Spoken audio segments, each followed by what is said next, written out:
শুভ সকাল বন্ধুরা, আশা করি সকলে অনেক ভালো আছেন। মাদার কিচেন অ্যান্ড গ্রাম্য রেসিপি ব্লগে আপনাদের স্বাগত জানাই।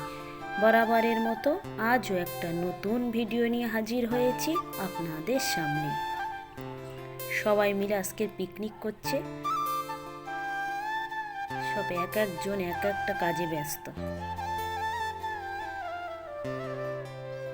পিকনিকে রান্নাবান্নাগুলো দারুণ হয়েছিল, খেতেও অসাধারণ লেগেছিল। মাঝে মাঝে এরকম পিকনিক হলে সবার খুব ভালো লাগে। চলুন আজকের আমি অন্যরকমভাবে একটা বেগুন পোড়ার রেসিপি শেয়ার করি। প্রথমে বেগুনটাকে ধুয়ে একটা ছুরি দিয়ে এরকমভাবে একটু কেটে কেটে নিয়ে আমি কয়েকটা রসুনের কোয়া ওই কাটার মধ্যে দিয়ে চেপে চেপে ভিতরে ঢুকিয়ে দিচ্ছি।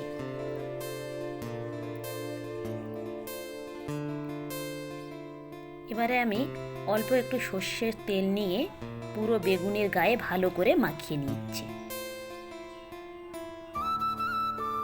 আমি এই জন্যে মাখিয়ে নিয়েছি যে সরিষার তেলটা মাখিয়ে নিলে বেগুনটা পুড়ে যাওয়ার পর ওর গার খোসাটা ছাড়াতে খুব সুবিধা হয় আর তাড়াতাড়ি খোসাটাও ছেড়ে যায়।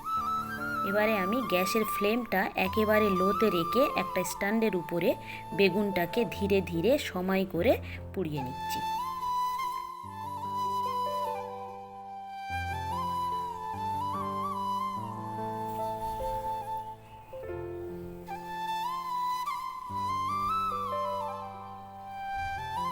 যখন দেখবেন পুরো বেগুনের গাটা নরম হয়ে গিয়েছে, হাতে চাপলে বোঝা যাবে, তখন বুঝে যাবেন আপনার বেগুনটা একেবারেই সিদ্ধ হয়ে গিয়েছে। এবার ওই গরম বেগুনটা আমি একটা পাত্রে খানিকক্ষণ ঢেকে রেখেছি। যদি ভিতরে কোনো কাঁচা থাকে তাহলে ওই গরম ভাবে আরও খানিকটা হয়ে যাবে। বেগুনটা ভর্তা করার জন্য আমি কয়েকটা শুকনো ঝাল আর রসুন ভেজে নিয়েছি। বেগুনটা ঠান্ডা হয়ে গিয়েছে, এবারে আমি আস্তে আস্তে করে খোসাগুলোকে ছাড়িয়ে নিচ্ছি।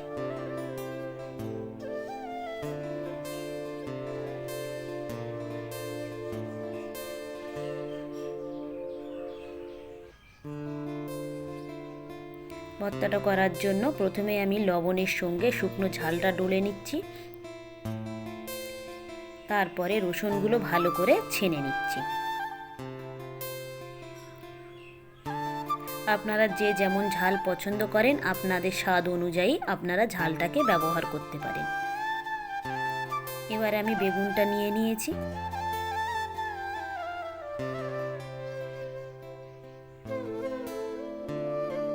উপর থেকে আমি খানিকটা সরিষার তেল দিয়ে এবারে বেগুনটাকে ভালো করে মাখিয়ে নেব।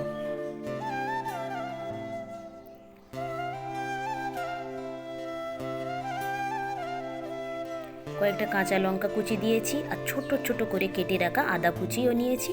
নিয়ে এগুলোকে সবগুলো একসঙ্গে ভালো করে মাখিয়ে নিচ্ছি।